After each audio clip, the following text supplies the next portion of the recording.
All right, we're live. Welcome, everybody. Hey, We're here to talk about Enemy in Shadows, the first book of the Enemy Within campaign, which, if you don't know, is widely considered one of the best role playing game campaigns out there. With the fourth edition of Warhammer Fantasy Roleplay, it's got a facelift. They call it the director's cut of this, over 30-year-old campaign. I think that's actually older than I am. I certainly wasn't there when it first came out. And let's not forget to mention that Graham Davis, hope I haven't butchered his name, Right.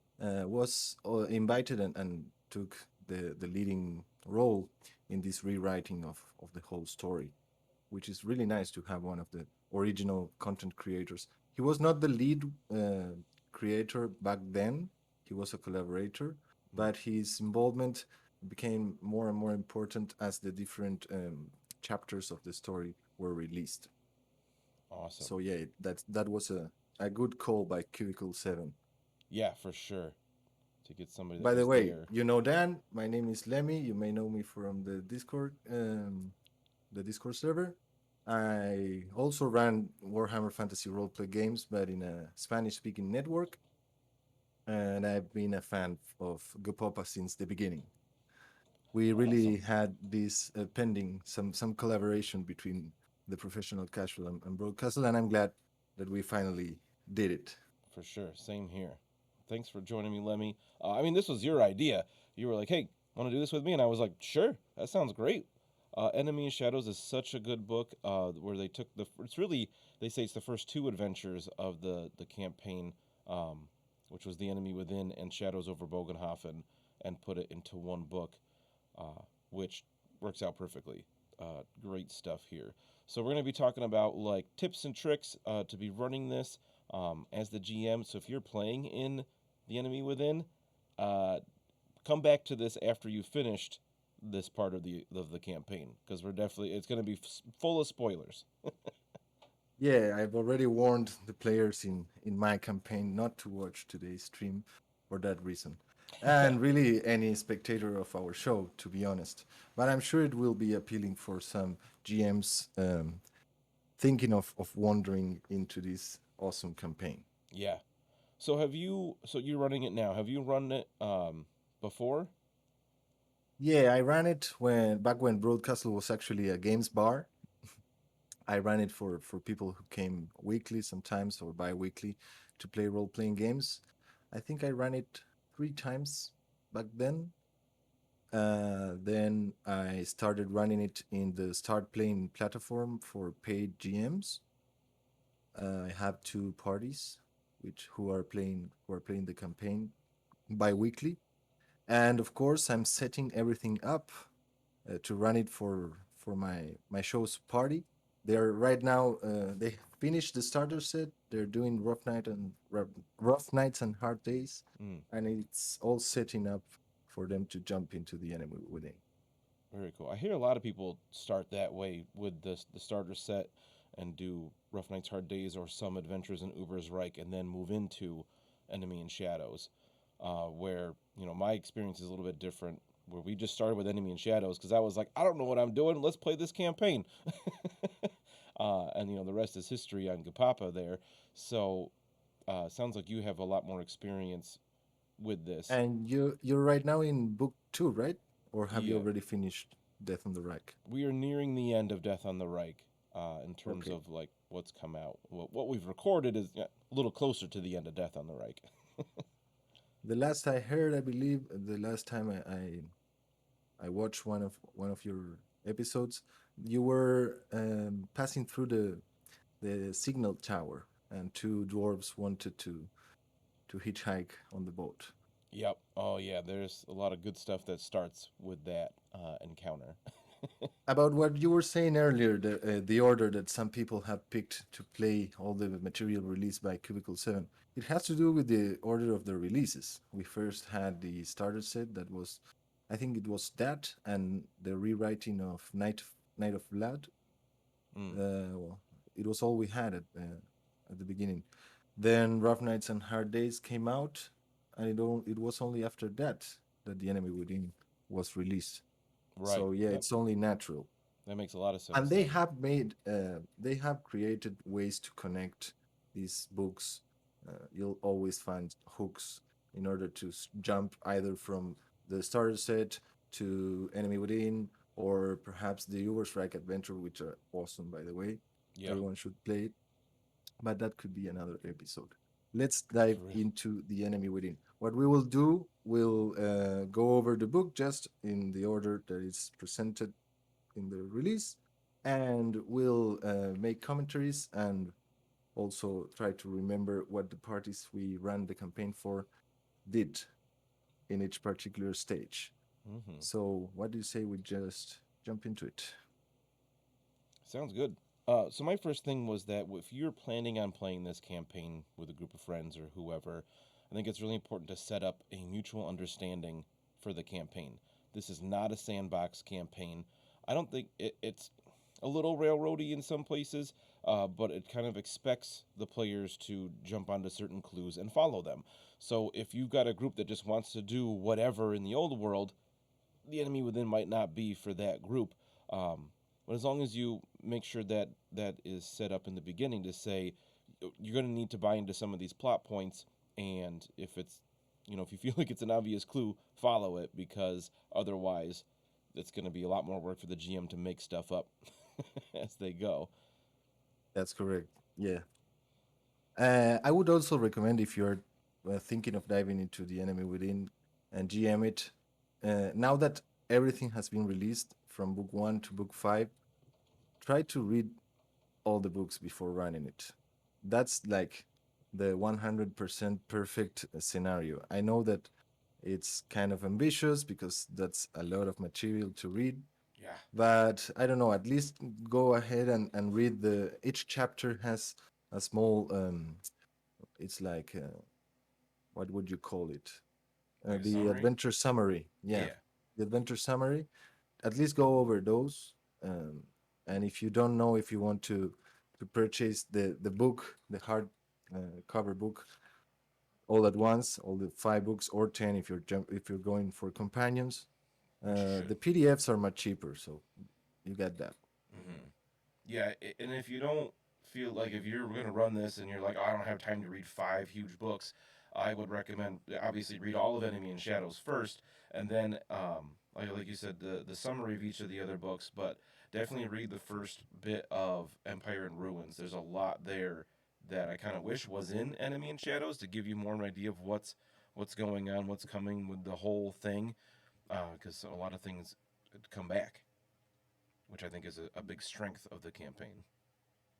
I'll be honest though, the main reason I offered you to make these videos was because I would have loved someone to tell me more or less what to be careful about if I don't want to read the 5 books uh, before GMing. Yeah, because for instance, I can tell you, don't get this character killed. You will need him later, and you wouldn't know that Right. if you hadn't read it. Yeah, And so I if you don't want think to read all 5 books, that's just watch these videos. yeah. You'll have to read them eventually, but at least you won't ruin the campaign for yourself, which I may have done in of a couple of times.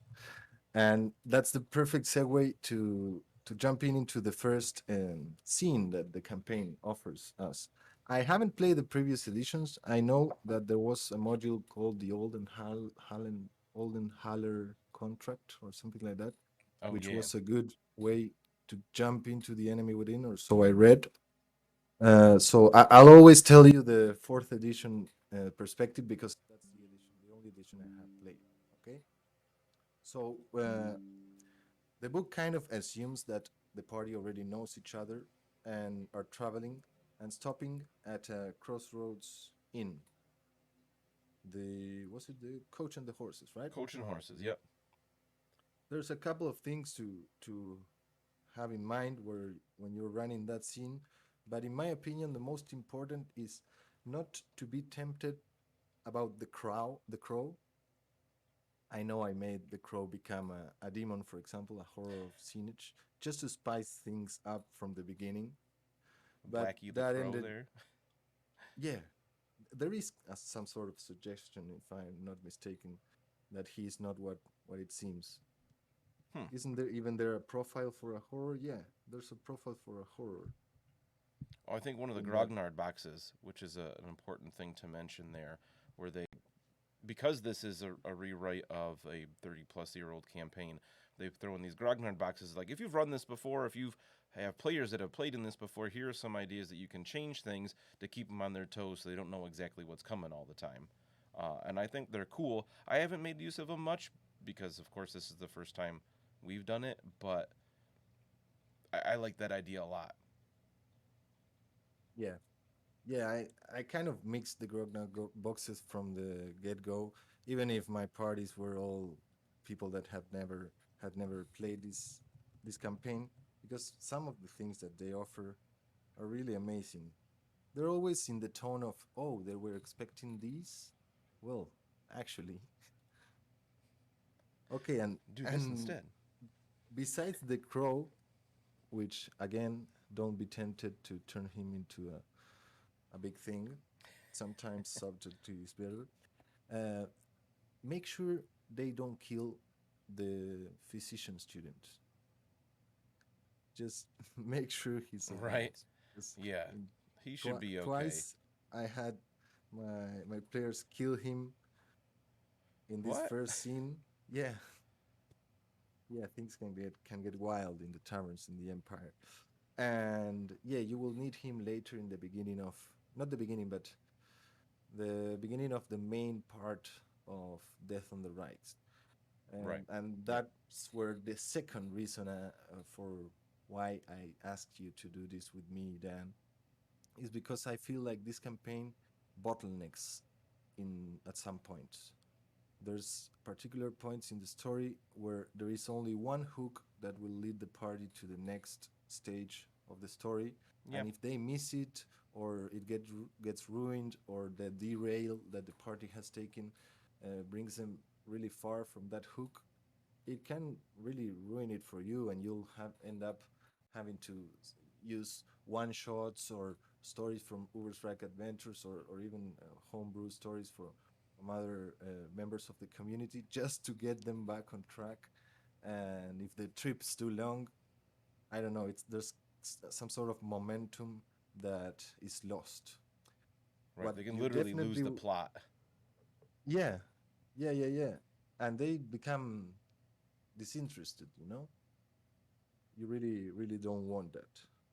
Okay, what else can we say about the horse, this inn, I say just the make coach and the sure, horses? get those initial NPCs that they meet here that they can be traveling with for a few days, are great to start developing characters.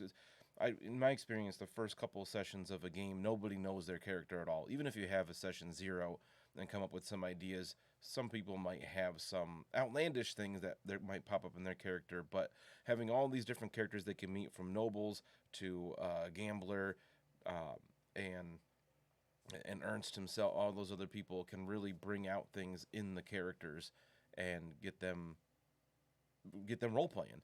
So making sure that you know those characters well from the beginning and play them so your players like them as well. That's correct. Yeah.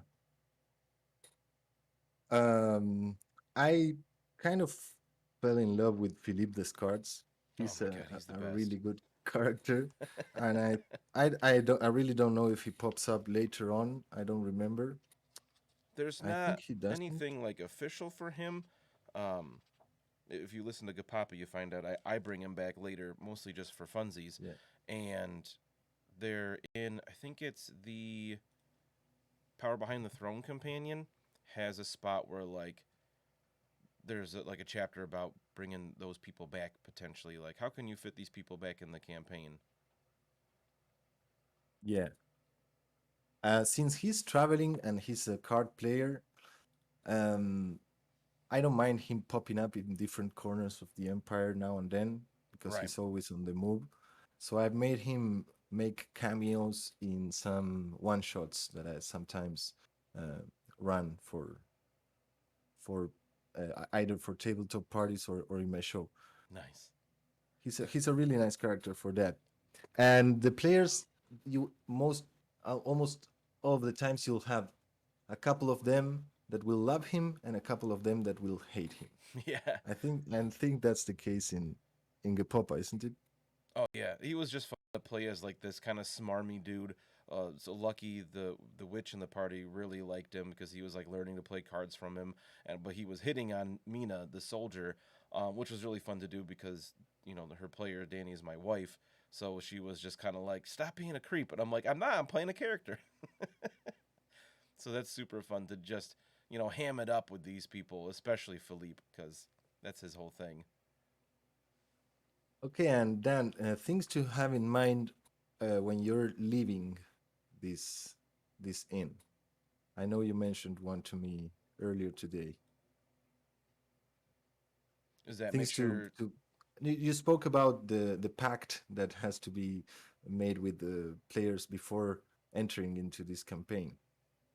Like you mentioned, making sure everyone understands that this is not a sandbox, and I don't know, like having that in mind in order to progress through the story. But you also mentioned that if among your characters you only have a handful of pennies, you could be stuck in this very first moment of the campaign Right, because because the yeah, go ahead. I said they assume that you've been kind of waylaid. You were on a coach and you've lost it for whatever reason, which fit into our campaign perfectly, having a coachman in the party, which has set up all kinds of stuff later on.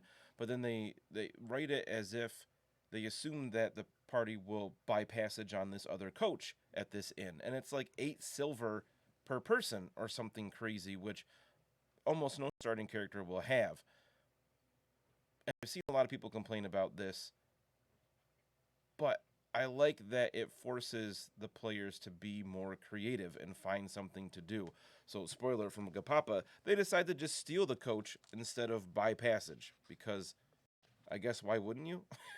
In that, and it's kind of their thinking. and it's weird how it's laid out too, because you first need 100% to pay for this coach, and later on the campaign suggests that you steal it once they become drunk. So the I mean the riders, not the riders, the drivers, the coachmen, Yeah, Gunner and Holtz. Gunner and Holt. Yeah, they pursued the Gipopa party up to Bogenhafen, didn't they? Yeah, When and then they little spoiler, they show up again later as well. they okay. they become a thorn in the side of the party. And like I said, it worked out so well that we had a coachman in the party, so he just kind of took over and was. They just convinced everybody that they got new drivers. So all the other NPCs were like, I mean, okay, I guess we'll just keep going. So, there was. They do a nice job with all these NPCs at the beginning without being too much because you don't want to throw like 10, 15 people at your players starting this campaign that don't even know really the other PCs yet. But I think this was a kind of a sweet spot here, and you get to know some of these characters and travel with them a few days, and potentially make some enemies. Yeah, and it's also cool that they give you a little taste of what dealing with nobility is like with the noble lady that's traveling with Philippe. Oh yeah, oh she's super fun to play too because you can be totally looking down her nose at the party and everything, and just being like, oh, Yeah, yeah, because this is definitely a campaign where you interact with nobles a lot. So that's another thing to have in mind when creating the party. If you're all brass status and don't have any chances of leaving that status as you level up, you'll have a hard times at some points. I mean, it's not just the beginning where you meet this girl. I think when you go to Aldorf, you don't interact. Oh yeah, you interact with. Okay, let's just move on, and we'll get there. well yeah. So bringing up Altdorf, that's another really important part of setting up the campaign with your players is making sure the characters have a reason to be going to Altdorf from the beginning, but making it not so important that they don't want to leave Altdorf because it's real easy for people to assume, oh, we're going to Altdorf, so the campaign is taking place there, and then you'll have to get them to realize pretty quick, no, it's just a stopping point where we mean to go. Yeah, this is especially something to be careful about if you're playing with people who are also new to the setting, because after all, you're making them arrive to the capital city of the most important faction in the setting, and I mean, the natural decision that they will make is to stay there because allegedly it has so much to offer. You as a GM, and especially when Enemy when in Shadows was released, don't have a lot of resources to know what's going on in Aldorf. Aldorf Crown of the Empire, which is the source book for the city, only came out, I dare say, a year and a half after the first installment of the campaign. Yeah, it was quite a So while. before that, you didn't have anything to hold on to. They barely describe the the city of 100 taverns and a couple of things more. But let's face it, there's a lot of careers that their only way to progress is to be in contact with other members of that career. And in Aldorf, everyone's represented, so there's 100% chance that each of your players will find something for their character to do. Right. I was just telling Dan in an example that if you have a priest of Sigmar, for instance, he will want to go to the High Temple of Sigmar in Aldorf. It's like the big cathedral for the whole religion. The same goes for magic students, wizards, or for academics. I don't know. Almost any city career has something to do here in in Aldorf. For sure. So, in my opinion, it is a lot easier for you if you own the Aldorf Crown of the Empire book to run this part of the campaign and also the other moments in the campaign where they visit Aldorf. But it's not like mandatory. It will give you a nicer map because the map of Aldorf that comes with the enemy in shadows is really lacking. Yeah, It's it's like, serviceable. yeah. And the one in Aldorf Crown of the Empire, which they also sell as a poster, it's really nice. Yeah, those are real And good. I don't know if you have checked the Foundry version already, but having all the journals for the different points in the city they can visit is awesome. Oh yeah, having Foundry for this is huge. And I would say the Altdorf book wouldn't be totally necessary for the campaign yet. If you once you get to Empire and Ruins, you're definitely gonna wanna have read through that and have a really good idea of the city because you spend a lot more time in Altdorf then. But you pass through it a few times on this adventure. You're always Yeah. going through Altdorf and saying, "No, we're not staying here for long." In some cases, you probably could stay a little while, maybe do an endeavor or something. But for especially the first couple books, it's more like, all right, we're here for an intersection on a river and going a different way. And also, let's remember that parties tend to be more, um, uh, tend to misbehave a lot more when they start sometimes. And you don't want them to be banned from Aldorf just in the beginning. No, That will bring problems in the rest of the campaign. not yet. Okay, let's move. We were saying if you want to skip Aldorf, you can totally do that, and it won't have major repercussions for the campaign. Oh yeah, they could go There, right to they meet Bogenhofen. Joseph there, right?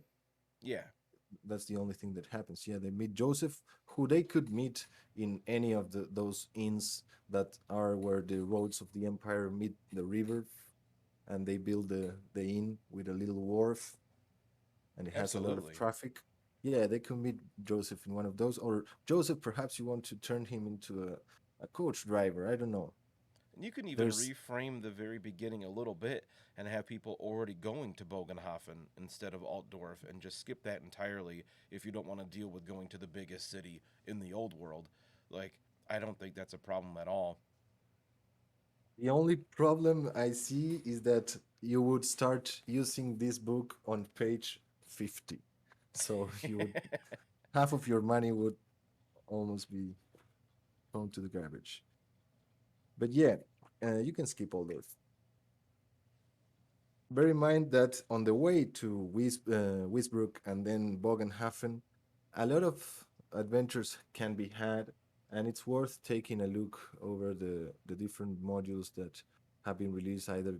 in one shots of the Rakeland, or for example, I think Death on the Reich has a couple of modules on the companion that can be used while you travel, and even the enemy shadows companion has a couple. Oh yeah, I love that for the companions. Always seem to have a couple little things that you could throw in, and the enemy within, or you could throw in any game really. And I really like how they did that. Anyways, if everything goes well, one of your party's characters is Castor Liberum lookalike, and you are headed to Bogenhafen to get an inheritance that is enough money for someone to retire, I believe. Oh yeah, at 20,000 gold is a crazy amount of money, which I could definitely see some parties being like, "That's not no, that's too much money. That can't be real," and and that's where it was talking about like setting it up with with your players to say like you got to buy into some of these things, otherwise it's not going to go anywhere. So like Yeah, they have to be ready to for their character to be like, "Oh my god, 20,000 gold, I'm in."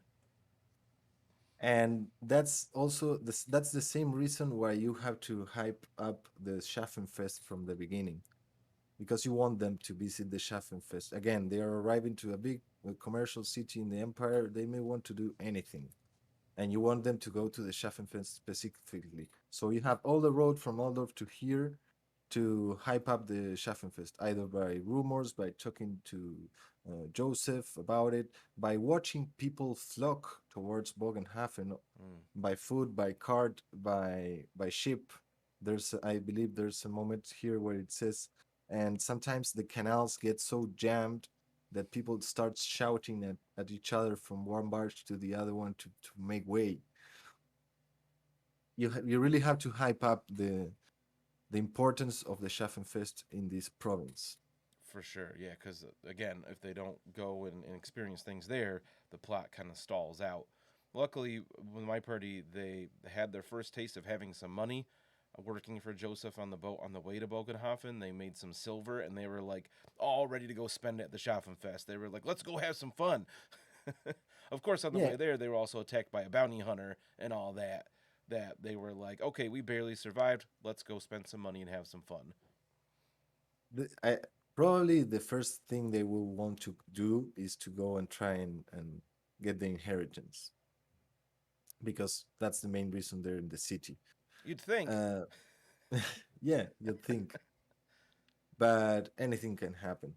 I would suggest that if they want to go shopping, just make the shops be in the Schaffenfest. I mean, if you're a local and there's a big festival just outside the walls of your town, why would you keep your shop in the not shopping district, in the traders district, I guess, in the artisans district, open? Yeah, go set up a tent. If Yeah, if all the traffic is outside, go set up a stall and make it like, I don't know.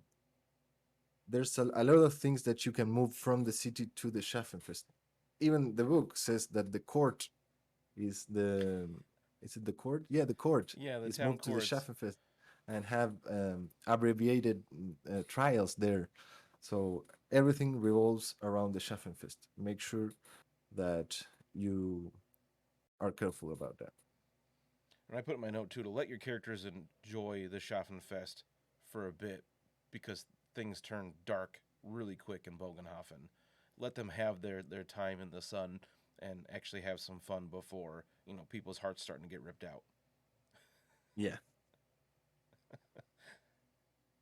Um, Let me see my notes.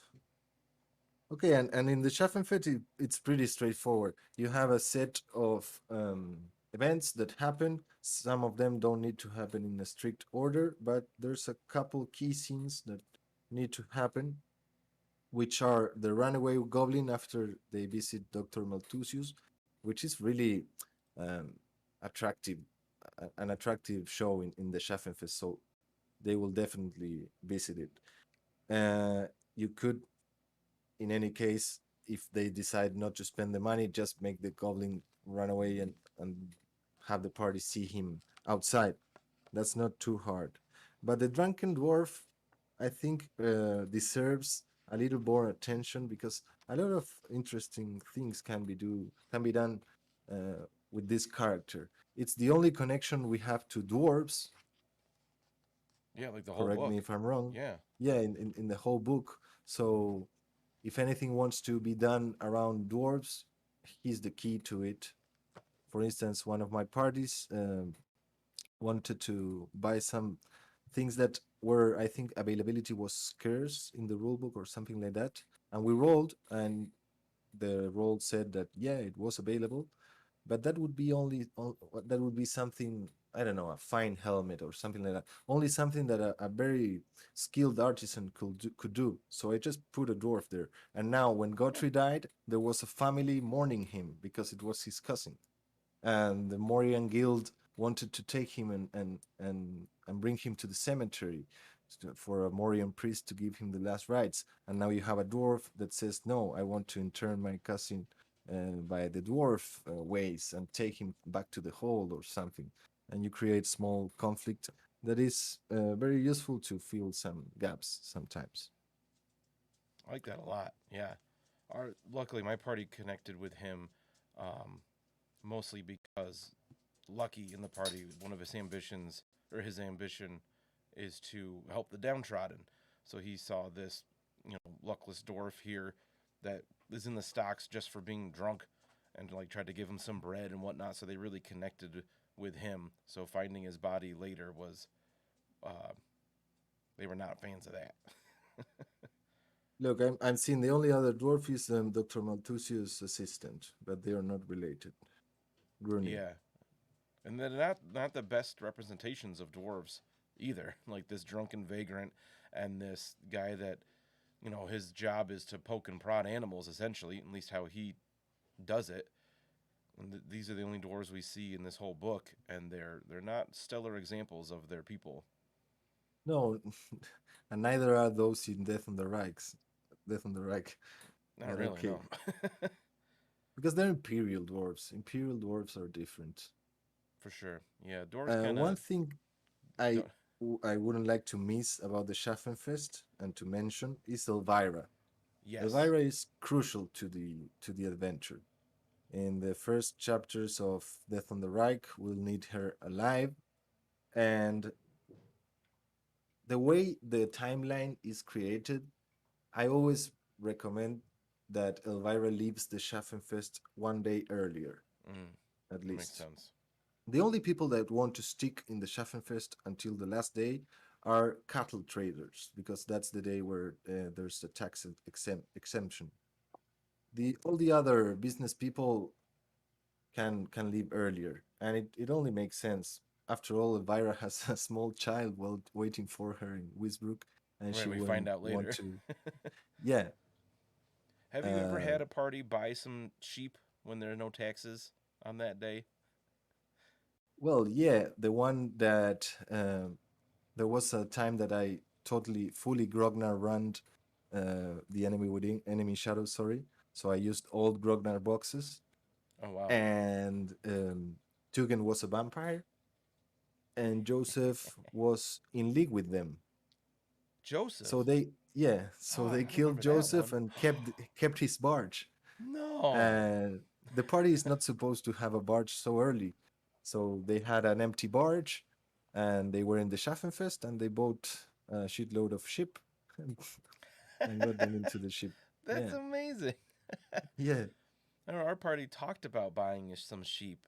They thought they may have been able to afford it at the time, and then forgot slash kind of had got run out of town essentially. Wasn't there something with sheep in Gupopa where some herders would put undergarments on them? Was that Gupopa Oh, the or am lewd I? zoo. Yeah, the Lud Zoo. Carl didn't want to go to Dr. Malthusius's because he thought it was a lewd zoo because none of the animals were wearing any clothes. Okay. Yeah, It's so ridiculous. I I love knew I it. remembered something like that. Yeah. Oh my Okay, gosh. what And then else they. about the Schaffenfest then? One way or another, the characters are stuck with the mission of finding this goblin, and they will probably take this job because they just lost 20,000 gold pieces. So They're Right, dangling that probably little bit of money in front of them this early in the campaign is a huge motivator. Where what would they offer them 5 gold, right? That's a ton of money to a handful of people. Like, how much can they get with 5 gold? And all we do is find some stupid three-legged goblin. No problem. unless they are nobles, they probably never had any gold in their hands ever. Absolutely. Let's remember that there are three major like social statuses in Warhammer, and there is gold, there is silver, and there is brass, and that's the currency they use inside of each class. If you are from a brass class, you will probably deal in pennies. If you are from a silver class, you will probably deal in silver and some pennies and maybe now and then a gold. And if you're a gold class, you will mostly deal with royal crowns, and that's how it is. So yeah, even it shining in front of their eyes is already tempting. Pretty easy to get them Um, going. so yeah, they're stuck in the sewers. There's a lot you can do in the sewers. This is a great moment to decide whether you want to be where in the gritty scale you want to be, Yeah. because they can catch diseases. Diseases take time to incubate. Then the symptoms last for another set amount of times. You have to keep track of all of this stuff. I mean, if you're able to deal with encumbrance and you have no problem, I'd say go for it. Else, try to try to make it more simple in some way. I don't know. For instance, one of my parties, there's a player that sometimes misses the session. It's not never the same players. Just one of them misses the session. Oh yeah. And them having been incubating these diseases allows me to say, well, he's got the shits, so he will be stuck at the tavern for a whole session. We Things had a like that. campaign like that back when I was doing second edition. We were playing Terror and Talabheim. And I don't know where it came up with, but we had people that wouldn't be able to make it. So one of the players made up that they would get a disease called goiter bait, and they would just be out of commission for the day or two or whatever the session lasted. And it was this is the most Yeah, ridiculous name, and I loved it. He's as long got as you goiter have bait. a base of operations, it's always possible. It's weird when you're having a campaign where they are, I don't know, traveling through the mountains. And, okay, where's Billy? I don't know. He was here yesterday. Yeah, it's easier to explain if you're in the city. Way Yes. back, my first like homebrew campaign I ever ran when second edition was really new, we used to say that if somebody wasn't there, they were in the ogre's pocket. just Okay. just as a half a joke, because I let somebody play one of the like fan made ogre class career species. That's the word. So it was like, oh, they're not here today. They're in the ogre's pocket because we had like 12 people in the game, and like 6 people would show up typically. So it was always a mishmash. I still haven't had anyone in one of my parties be an ogre. I wonder how this campaign can turn if there's an ogre in the party. I mean, all the thugs that are thrown at the party at the different stages of the investigations are kind of worthless if there's an ogre, right? Yeah, yeah. I've told the players that if anybody, if we have to replace a character, we're not rolling on the table with an ogre. I just don't. I love the idea of being able to play an ogre in the game. I don't think they fit in the enemy within. I think Yeah, it would make it very like you said, any fight would be great fun for the ogre player. They'd just be wrecking everything, but everybody else would be like, "Why am I here?" And then the ogre wouldn't be able to interact with much of the RP stuff. you know what would be fun though? An all ogre party. Yes. None of them knowing how to read. Oh, did we mention that? Oh yeah, Have that's a someone huge that knows how to read.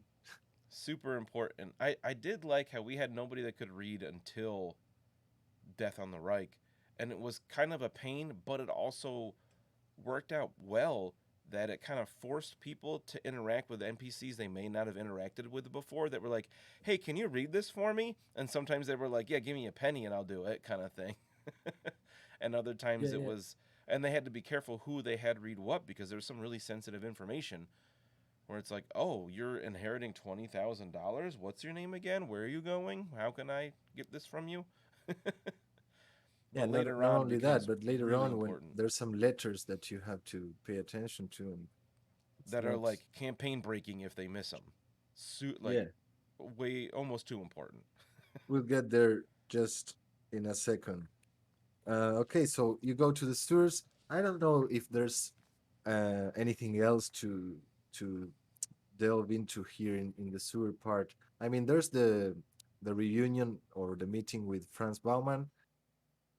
Bear in mind that having the crooked fingers, that's the Ronaldian code in Bogenhafen, the crooked fingers in your pocket during the campaign can speed some things up and turn some things the other way. Because if, I mean, it's always handy to have contacts in the underworld and it will speed Yep. things up. But let's remember that even with parties like Gupapa, for example, where they're all kind of misfits instead, except for Carl. Uh, you need a sense of honor of doing what's right, even if it's twisted, because there will be some points in the campaign where the characters will only drive onwards if they feel like they really need to see what's up with these cults of chaos and bring them to an end and stopping rituals, if they don't give a shit and they start living a criminal life where there's, I'm sure, a lot of interesting things to do, they won't be interested in following the hooks in the campaign. Absolutely. Yeah, and that's part of So that like kind of almost social contract when running this game where it's like, yes, you could do whatever you want, but you should probably, try not to derail things completely. We could play a different game if you want to, be part of the criminal underworld and start your own gang. yeah, and the thing is that you could do that if you wanted. Bogenhafen, even if it is the least fleshed out sandbox that Cubicle 7 has released yet, it is a sandbox because more or less the last third part of the book, it's all descriptions about different buildings and the people in them and a couple of adventures hooks for each NPC that's mentioned. And then you have the NPCs in the companion too. So if you wanted to use the Enemy in Shadows book as a Bogenhafen sandbox, sorry, just as the one that there is in the starter set for Ubersreich, you could. It's totally possible. Yeah, It they will did. require more study from you. Yeah, for sure. And I would say as another like tip, like make sure you know Bogenhofen well. Make sure, especially like the merchant families and their relationships and all that.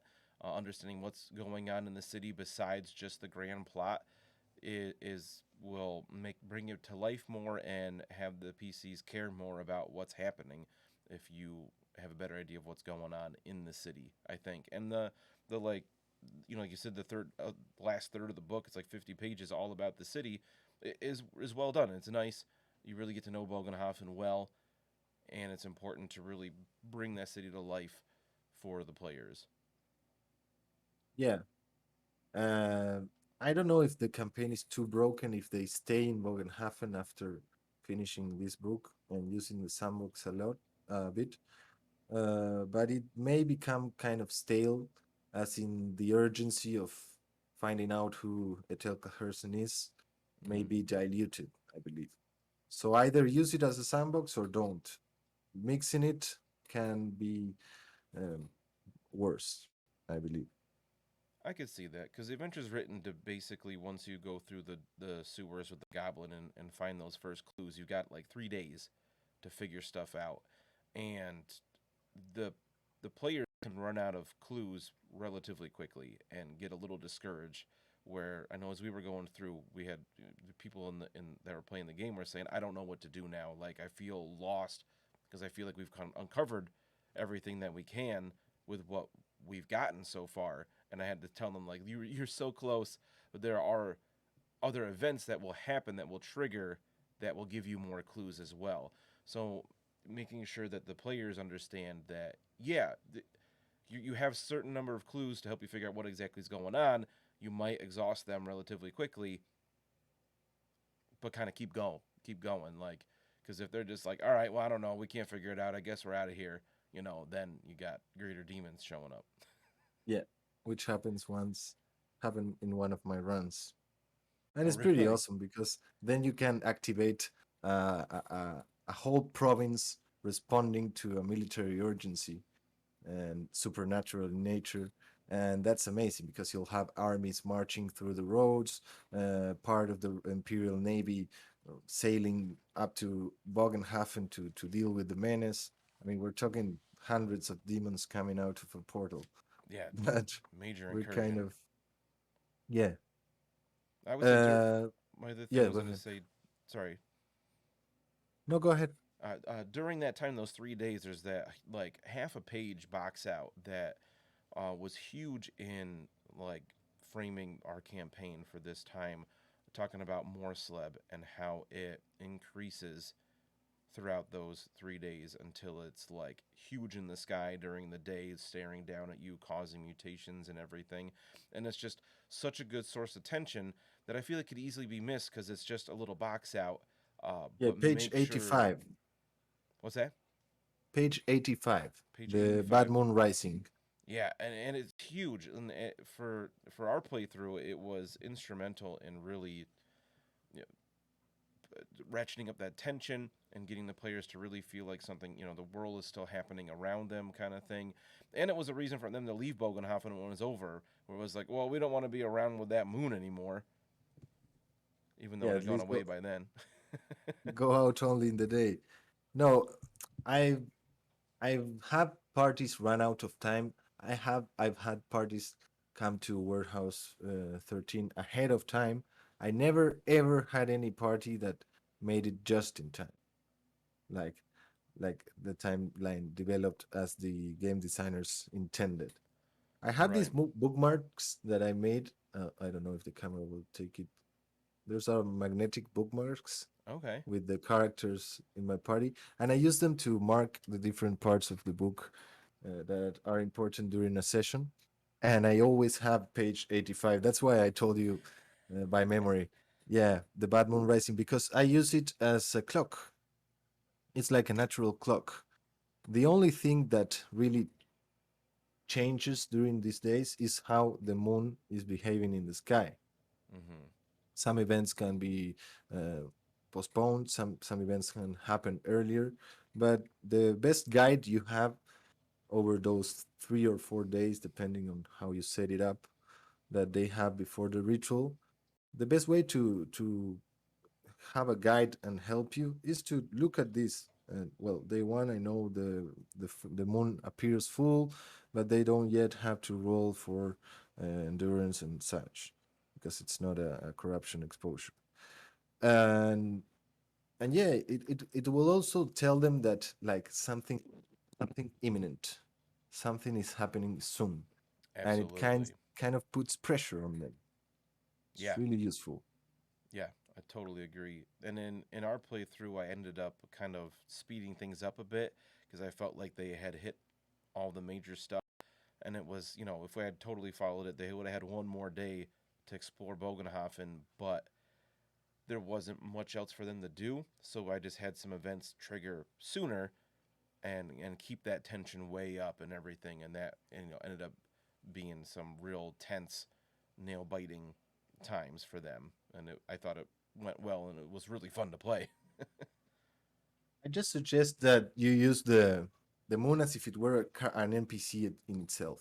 Absolutely. Okay, and that's why I picked this picture for the stream because I think it's a pivotal piece of scenery. Love it. Okay, finishing the sewers. There's one. The first probably bottleneck of the campaign is here because depending on how well they do with a perception check or intuition, I don't remember which it was, they can find or may not find a handkerchief with the initials of in Franz Steinhager, Right. And and that's also be huge. able to open the there's like an armoire there with a ceremonial dagger, if I remember correctly. Yeah, and like a silver platter or something.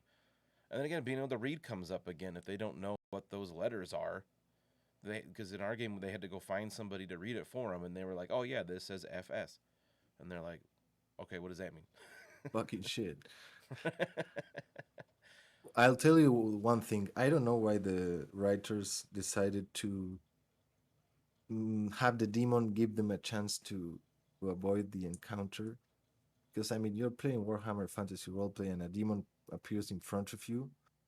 You surely won't negotiate. You either run or smash it down. I don't Right. know. What do you think? Yeah, I don't. I can't even remember if I had to talk to him a little bit, but it was certainly in that party. It was definitely fight or flight kind of thing. It was like, let's get out of here. Well, Mina was like, I'm gonna get out of here. This is insane. And the others are, I think a couple of them failed their fear check, so they couldn't even leave the room at first. So it was they all had to kind of rally once they realized that not everybody was leaving right away.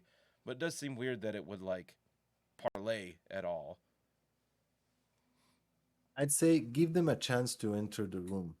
If there's no one with the correct skills to open the lock or a spell, just make it so that there's one solution that will let them come in. Hmm. Because it's really hard for them if they don't have the clues that are inside this room. And I think just the demon itself is really galvanizing where they're like, oh, there's some really serious stuff going on. We need to take care of this because now there are demons in the sewers. Like, everybody in the Empire knows demons are real things that can happen and is never good. So it's like, Yeah. oh, we even if so if you have a party that's not as motivated to uncover this plot, hopefully finding a demon in the sewers will get them going and kind of be that dynamite underneath them to say, "Oh no, we got to solve this problem." It's always good to have someone be from Bogenhafen in the party. It can be someone that left some years ago, so he or she may not know Mm. all the things that are happening right now in the city, which would kind of ruin it. But it's good because there's some things about having lore Bogenhafen that can come handy in the campaign. For instance, Bogenhafen, I think it was 100 or 200 years ago, was raised by demons because a rift very similar to the one that the Order Septenarius wants to opened in the city, and a lot of demons came out, and only one person survived. The, the city was completely devastated. Only one? Was that a It's there in the Drakenfels thing? Yeah, something happened in Drakenfels and rifts started opening all over the Vorvergland. I hope I Mm. didn't butcher that. And I think the farther one went to Bogenhafen. And the only person that survives was Sam von Draken. It's a character that's on the last part of the book. It's a weird man bird thing. Have you Oh, seen that it? guy? I Yeah. didn't actually read his whole story. He's a survivor. He's Yeah, the he's a survivor of survivor that. from the yeah, he was the only survivor and he was found roaming the streets totally demented because of the horrors he had seen. Oh Is wow. Cult Magus Volker Drochen from the Cult of the Vigilant Eye. I'll have to bring his image And I up use there this because he guy. looks I cool. try to use him in every run, even if it's only part of the sandbox information, Oh wow. because it's very interesting. I stayed away from him because just he's crazy powerful, and the PCs at this point would like he's a super dangerous opponent. He is, but you know what I did? I made him really think that Castor Libern was Castor Libern. So instead of being from the Vigilant Eye, I made him a very old member of the Purple Hand who may be disconnected with the rest of the cult, but knows the most important heads in the cults. So he would know Castor from before, and he would interact with the players as if uh, Castor was Castor, and Hmm. it's really interesting because he won't threaten them because he believes them to be allies, but he wants to see the Ordo Septenarius go down because he doesn't want any other Tzinichan cults uh, in his city, or uh, even a Red Crown cult, because after all, the Ordo Septenarius is working the designs of Red Crown cultists like Etelka Hersen, who provides the scroll for the ritual, for example. Mm. They're more connected to the Red Crown than they are to the Purple Hand. So it would only make sense that the city had Purple Hand agents trying to uh, disrupt the Order Septenarius plans. And I this like one's that a lot. perfect. And he's insanely overpowered. Yeah.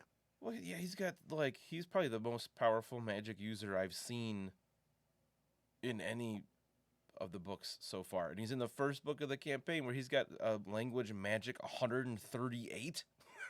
Yeah, channeling What? Dart 140. Right? Like, yeah, he rolled an 80 and still got 6 success levels. Oh my gosh. And he's got instinctive diction. Does that say 5? Yeah, you really 8. have to set it up so the characters are afraid of him and go on, like, how do you say it in English? Roll with his story, Yeah. something like that.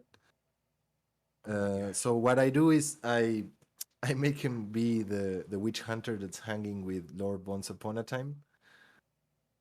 And since he's a mage of Sinich, of course, he can change his looks.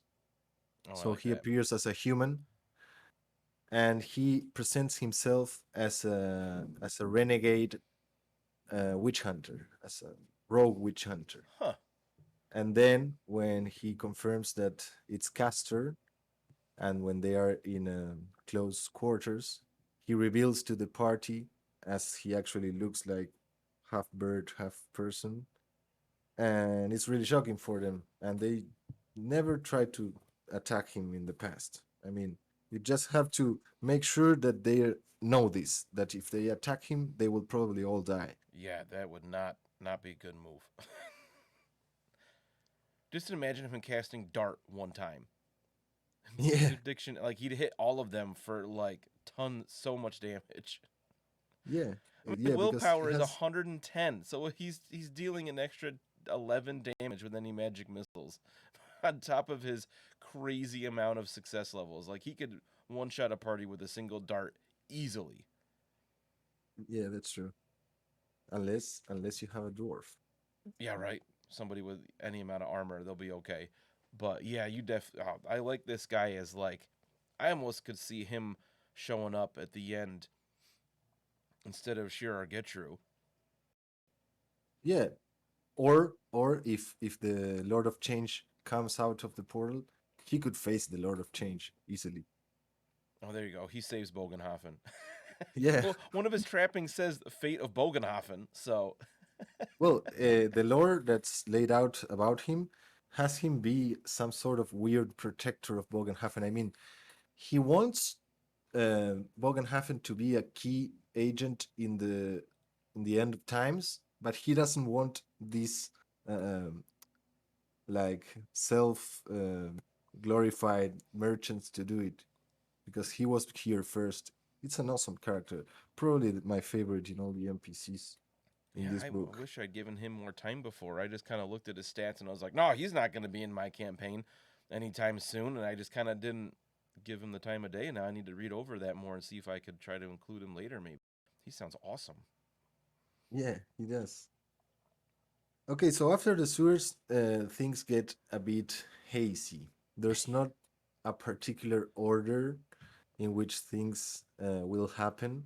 I mean, you have a couple events that are timed. For example, the dinner at the house of the Tugans, where all the other members of the Order of Septenarius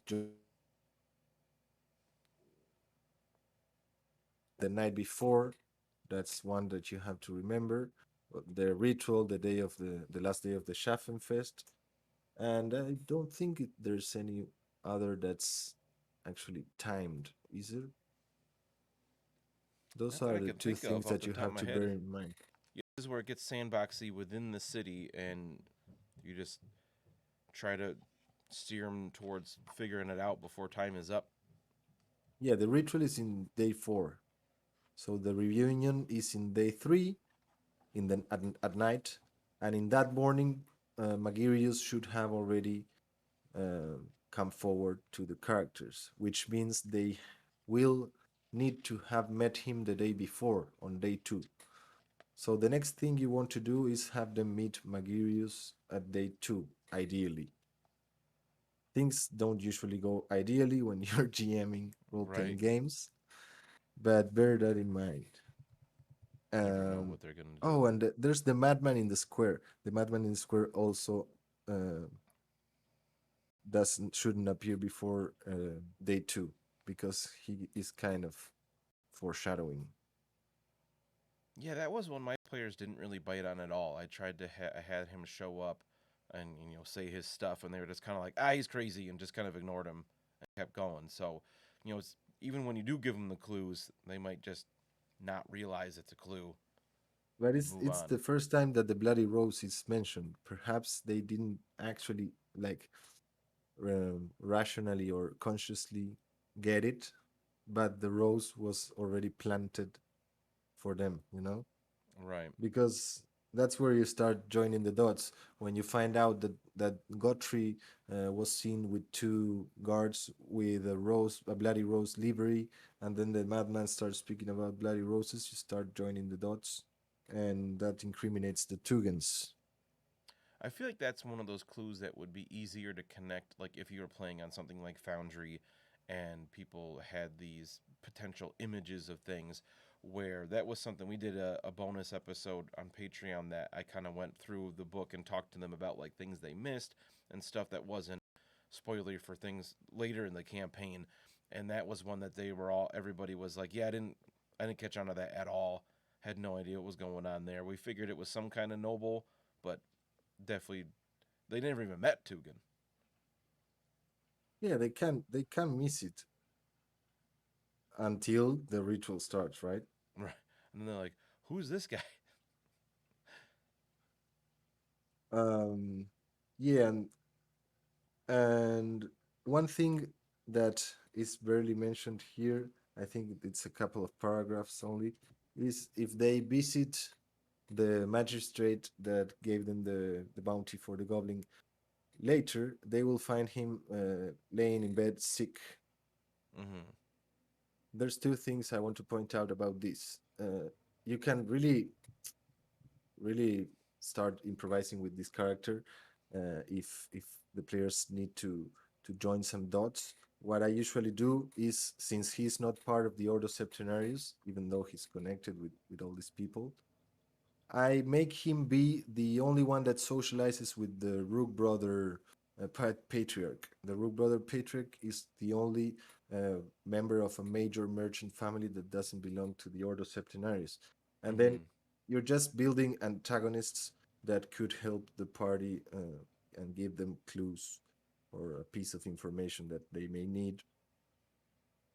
And any commoner can, I mean, since the Ordo Septenarius existence is known commonly for Bogenhafen the citizens, even though they don't know the actual nature of their meetings. They know it exists, and some of them may even know that Rook Brother doesn't belong to the Order, and even a few amount of them will maybe let you know that Rook Brother holds a grudge for not being in or thinking that they do nefarious things.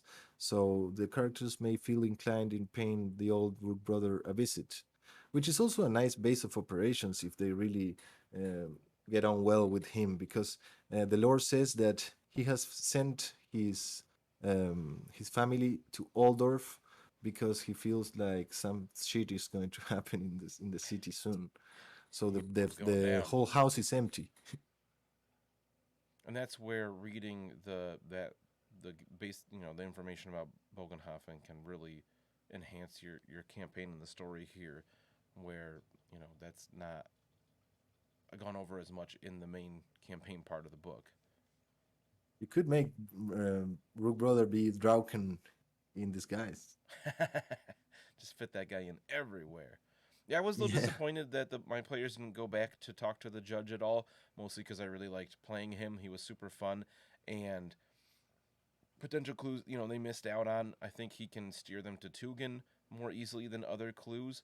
But at that time, nobody had a heal, so like they weren't gonna get as much because they weren't gonna be able to help him out with his Zinch disease. Well, see, that's where I try to introduce Elvira again, Yeah. because if this the doctor says after the correct diagnosis has been made, the doctor says that the ingredients needed for the cure are not available in Bogenhafen. But let's remember that people from all over has come to the Schaffenfest, Hmm. so some vendors may have the ingredients needed, and it's really handy for it to be Elvira because we need the party to start setting up a good term relationship with her, to be committed to her, like even emotionally. So later on, when we put her, sorry, as bait, or as a way to for the story to progress, they they are drawn to helping her, and it's at least a way for them to stop at Wisbrook at all when they're back in the beginning of Death on the Rack. Yeah. So I can't stress this enough. Give Elvira a lot of importance. You will Give any thank reason for them to yourself go later. talk with her and make sure they Yes. like her to some degree. If the party doesn't have a healer and recurs to paying physicians to heal themselves, to heal them, make them go to Elvira. She may not be a physician, but she can provide ointments and potions that will do the work just the same. Absolutely. And there's a one-shot adventure in Ubersreich Adventures 1, I believe, that's called Bait and the Witch, which also involves a herbalist and apothecary.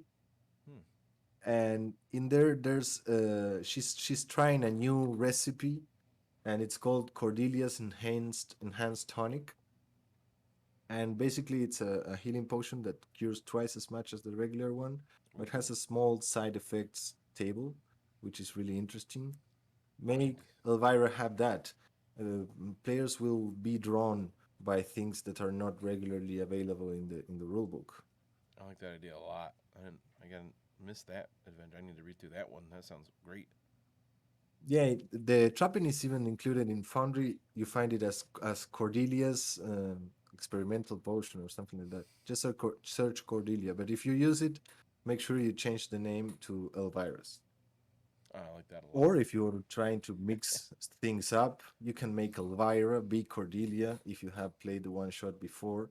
Oh yeah. There's nothing players like more than stories intertwining, because it gives them a sense of like the things they do really matter in the world. And I love the idea of showing that the world, things are still happening in the world around them. It doesn't always completely revolve around the characters. And it's like, oh, this person happened to come over here for the Schaffenfest that you met before. Cool. Yeah, and I was just going over A Day in the Trials, the second adventure in Rough Nights and Hard Days, which I ran today. And there's a magistrate Richter in there too, but they're not the same Richter. They're probably cousins or brothers. They're both judges, one in Bogenhafen and one in Kemperbad. You can work with that. You can create a crazy story of a family of Verena followers or something like that. Or you could even make it the same person, because in that adventure he is kind of humiliated